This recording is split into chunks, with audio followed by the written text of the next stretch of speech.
بسم اللہ الرحمن الرحیم السلام علیکم.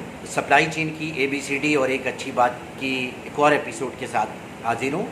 آج ہم جو سپلائی چین کے 3 کانسیپٹ ڈسکس کریں گے اس میں سب سے پہلے ہے ڈیمونسٹریٹڈ کیپیسٹی. اس کے بعد ہم ڈسکس کریں گے ڈیزائن فار مینوفیکچریبلٹی, اور تیسرا کانسیپٹ جس کو ہم ڈیزائن آف ایکسپیریمنٹس یا شارٹ فارم میں DOE بھی کہتے ہیں, اس کو ڈسکس کریں گے. تو سب سے پہلے ہم بات کرتے ہیں ڈیمونسٹریٹڈ کیپیسٹی کے بارے میں. ڈیمونسٹریٹڈ کیپیسٹی کیا چیز ہوتی ہے؟ ڈیمونسٹریٹڈ کیپیسٹی جو ہے وہ ایکچوئل پرفارمنس کی بیس پہ جو ڈیٹا ہوتا ہے, یعنی کسی مشین کی, کسی ریسورس کی جو ایکچوئل پرفارمنس ہے اس کی بیس پہ جو کیپیسٹی ڈکلیئر ہوتی ہے, that is actually known as demonstrated capacity. اور کیا ہے اس میں ہسٹوریکل ڈیٹا بھی بعض اوقات جو اس نے پرفارم کیا ہوتا ہے, آؤٹ پٹ دیا ہوتا ہے, وہ کام آتا ہے, اور اٹ ایکچولی شوز کہ ایکچولی اس مشین سے یا اس ریسورس سے آؤٹ پٹ کتنا نکل سکتا ہے. یہ بالکل اپوزٹ ہوتی ہے کیلکولیٹڈ کیپیسٹی کے, جہاں آپ تھیوریٹیکلی جو ہے تھیوریٹیکل کیپیسٹی نکالتے ہیں, اور تھیوریٹیکل کیپیسٹی میں یہ ہوتا ہے کہ آپ اس کو جسٹ تھیوریٹیکلی کیلکولیٹ کرتے ہیں. بٹ ڈیمونسٹریٹڈ کیپیسٹی میں اس کی کیلکولیشن جو ہوتی ہے وہ ایکچوئل پرفارمنس کی بیس پہ ہوتی ہے. تو actual capacity is actually the demonstrated capacity which is based on the performance. آتے دوسرے کانسیپٹ کی طرف جو کہ ہے ڈیزائن فار مینوفیکچریبلٹی.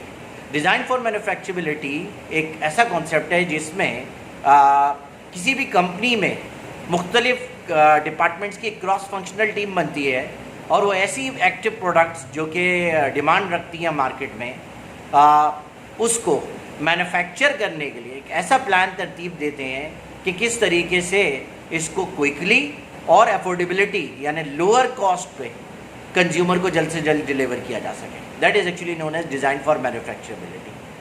اس سے ایک مراد یہ بھی ہے کہ جب آپ ڈیزائن کر رہے ہیں ایز اے ڈیزائنر, تو اسی وقت آپ تمام کراس فنکشن جن کا اس ڈیزائن سے تعلق ہے یا جن پہ اس ڈیزائن سے افیکٹ آ سکتا ہے, کہ لیٹ سے ڈیزائنر ایک چیز ڈیزائن کر رہا ہے اور اس کا افیکٹ مینوفیکچرنگ والوں پہ, آپریشنز والوں پہ آ سکتا ہے, تو وہ اس وقت ہی ان کو انوالو کر لے. یا سپلائی چین میں ٹرانسپورٹیشن اور ویئر ہاؤس پہ اس کا اس کا جو امپیکٹ آ سکتا ہے, تو ان کو اسی وقت انوالو کریں. تو at the time of the designing when they are actually taking the feedback from those relevant departments, or you can say forming a cross functional team, so that would actually reduce the redesigning later on and get the input at once at the time of the designing, and that designing is actually according to the need of the operations and the manufacturing.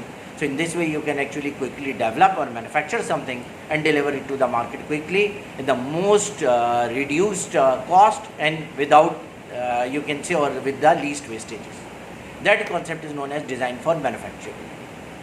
آتے تیسرے concept کی طرف which is known as design for experiments, اور جیسے میں نے کہا short form میں اس کو DOE بھی کہتے ہیں. اب ڈیزائن فار ایکسپیریمنٹس کیا چیز ہوتی ہے؟ ڈیزائن فار ایکسپیریمنٹ ایک اسٹیٹسٹیکل اپروچ بھی ہے. 6 سگما میں اس کو بہت زیادہ یوز کیا جاتا ہے. اس میں کیا ہوتا ہے, مینوفیکچرنگ پروسیسز میں جو کنٹرولڈ ویریبلز ہوتے ہیں یا کنٹرولیبل ویریبلز جو ہوتے ہیں, ان کو چینج کر کے یہ دیکھتے ہیں کہ ان سے آؤٹ پٹ پہ کیا فرق پڑتا ہے. یعنی فار ایگزامپل کنٹرولیبل ویریبل میں آپ نے کہا کہ یار یہ 2 مٹیریلز ہیں A اور B, اگر ان A اور B کی جگہ ان کی سبسٹیٹیوٹ C اور D یوز کریں تو اس سے پروڈکٹیوٹی پہ کیا افیکٹ پڑتا ہے, اس سے ان کی اوور آل ڈائمینشنس پہ کیا اثر پڑتا ہے, اوور آل پروڈکٹ کے پیرامیٹرز یا ایستھیٹکس یعنی کوانٹیٹیو اور کوالٹیٹیو اسپیکٹس پہ کیا فرق پڑتا ہے. تو یہ ساری کی ساری چیزیں جو ہے آپ ڈیزائن فار ایکسپیریمنٹس, یا جس کو ہم تھوڑا سا ٹچ بیس کرتے ہیں جب ہم اسٹیٹسٹیکل اپروچز یا انفرنس پڑھاتے ہیں BBA اور MBA کی کلاسز کو, تو اس وقت ہم کہتے ہیں کہ انووا انالیسس آف ویریئنسز جو ہے وہ ہم پرفارم کرتے ہیں. تو یہ بالکل وہی چیز ہے کہ ڈیزائن آف ایکسپیریمنٹ جو ہے وہ انووا پہ بیس کرتا ہے, اور اس کے بہت سارے میتھڈز ہیں, وہ بہت ڈیٹیل پہ ایک تفصیل ہے اس کی, اس کو کبھی پھر ڈسکس کریں گے. مگر کیا ہے ڈیزائن فار ایکسپیریمنٹ ایک ایسی ٹیکنیک, ایک ایسی ٹرک ہے جس میں آپ ایک ڈیزائن فیز پہ مختلف کنٹرولیبل ویریبلس کو اگر چینج کریں اور یہ دیکھنا چاہیں کہ اس کا آؤٹ پٹ پہ کیا اثر پڑے گا ان ٹرمز آف کوانٹیٹیو اور qualitative parameters, so that you can do through the Innova اور ڈیزائن آف ایکسپیریمنٹس. اور مزے کی بات یہ ہے کہ یہ صرف پروڈکشن پہ ہی نہیں, یا آپ سیلس پہ کسی بھی چیز پہ لگانا چاہیں آپ design for experiment even sports تک میں لگا سکتے ہیں. That is actually known as design of experiment. آتے ہیں اب آج کی اچھی بات کی طرف. آج کی اچھی بات, کل ہم نے سورہ یوسف کی 18ویں آیت کو ڈسکس کیا تھا. آج ہم ڈسکس کریں گے سورہ یوسف کی 21ویں آیت کا ایک حصہ ہے, اور اس پہ 21ویں آیت ختم ہو رہی ہے. بڑی زبردست آیت ہے.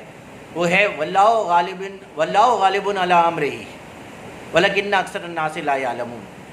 واللہ غالب علی امرہ ولکن اکثر الناس لا یعلمون, کہ بے شک اللہ کا کام ہو کے رہتا ہے, یا اللہ اپنا کام کر کے رہتا ہے, مگر اکثر لوگ اس کا علم نہیں رکھتے, یا اکثر لوگ یہ جانتے نہیں.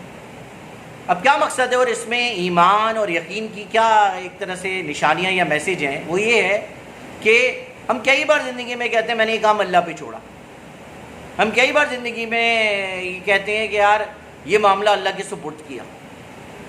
تو اللہ تعالیٰ نے قرآن شریف میں کہا ہوا ہے کہ جو کام میرے سپرد ہے وہ اللہ کا کام ضرور ہو کے رہتا ہے. اللہ تعالیٰ جو کام کرنے کا ارادہ کرتا ہے وہ کام ضرور ہو کے رہتا ہے. وہ کن بولتا ہے وہ فیکون, یعنی وہ ہو جاتا ہے. بٹ یہ بھی اللہ تعالیٰ نے بتایا کہ اکثر لوگ یہ یقین نہیں رکھتے, جانتے نہیں ہیں. تو میسیج آج کا یہ ہے کہ اللہ تعالیٰ ہمیں وہ یقین دے کہ ہم جب اس سے دعا کر رہے ہیں یا اس پہ کوئی معاملہ چھوڑ رہے ہیں تو ہم اس یقین کے ساتھ وہ معاملہ چھوڑیں کہ اللہ تعالیٰ کا کام, اللہ تعالیٰ نے جو کام بولا ہے میں کر کے دوں گا تو وہ کام ضرور ہونا ہے. اور اس معاملے میں آپ کو پتہ ہے کہ بہت سارے لوگ ڈسکس کرتے ہیں کہ فلاں شخص چاہ رہا ہے کہ میرے ساتھ ایسا نہ ہو, فلاں شخص جو ہے مجھے روکنا چاہ رہا ہے, یہ مجھ سے حسد کرتا ہے, اس کی وجہ سے مجھے نظر لگ گئی. مگر میں آپ سے ایک چیز یہ شیئر کر رہا ہوں کہ یہ آیت ایک دعا ہے, یہ آیت ایک میسیج ہے جس میں اللہ تعالیٰ یہ میسیج دے رہا ہے کہ اگر آپ نے پورے یقین کے ساتھ کوئی کام اللہ تعالیٰ پہ چھوڑا کہ یہ کام میں نے اللہ تعالیٰ پہ چھوڑا ہے واقعی, تو وہ کام ضرور ہو کے رہے گا. کیونکہ اللہ تعالیٰ قرآن شریف میں خود کہہ رہا ہے کہ اللہ تعالیٰ ہر کام پہ غالب ہے, اللہ تعالیٰ کا ہر کام ضرور ہو کے رہے گا. اور بندوں کو اس کا علم نہیں ہے, بندے اس بارے میں نہیں جانتے, بندے اس بارے میں یقین کرنے میں جو ہے تھوڑا سا ڈاؤٹ رکھتے ہیں, تھوڑا سا اس معاملے میں یقین اتنا پختہ نہیں ہوتا. تو یہ ہے آج کا میسیج کہ اللہ تعالیٰ نے جب ایک مکمل یقین کے ساتھ دعا کرنے کو بولا ہے اور یہ کہا ہے کہ اگر کوئی چیز مجھ پہ چھوڑ دو اس کو واقعی پورے یقین کے ساتھ اس پہ چھوڑیں, میری گارنٹی ہے کہ انشاءاللہ وہ کام اللہ تعالیٰ آپ کو ضرور کر کے دیں. تو اس میسیج کے ساتھ میں آپ سے اجازت چاہوں گا. کل پھر مزید جو ہے انفارمیشن کے ساتھ اور ایک اچھی بات کے ساتھ حاضر ہوں گے. اپنا بہت خیال رکھیے گا. اللہ حافظ.